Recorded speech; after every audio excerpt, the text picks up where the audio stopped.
linawin ko lang po, dito po sa nababanggit nating usapin, wala pong kaso si Senator Marcoleta dito.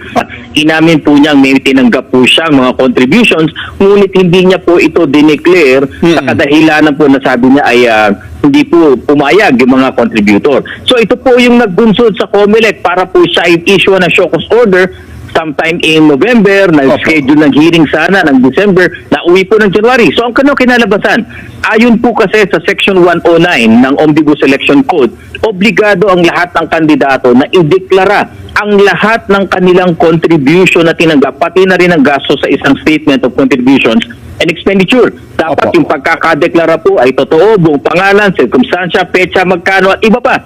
Lumalabas po sa puntong ito, meron pong hindi nagawa si Senator Marcoleta. So ang susunod na tanong, dahil nga hindi po niya natupad ng buo yung Section 109, hindi naman po sa hindi po natupad lahat, kundi may parte na hindi natupad. Ano ngayon ang kalalabasan nito sa batas? Lumalabas po kasi yung Section 109, bagamat dati, noong 1985 pataas, lumalabas po yan, pag yan na hindi mo sinunod, kasong kriminal po yan. Ngunit noong 1991, nung lumabas ang Republic Act 7166, sabi ng Republic Act 7166, yung Section 109 na yan na dating kriminal, hindi na kriminal sa ngayon.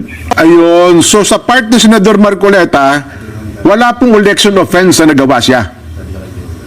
Wala po. Dahil malinaw na malinaw po yung Republic Act 7166, hindi na kasong kriminal ang hindi pagkakatupad sa Section 109 ng Omnibus Election Code.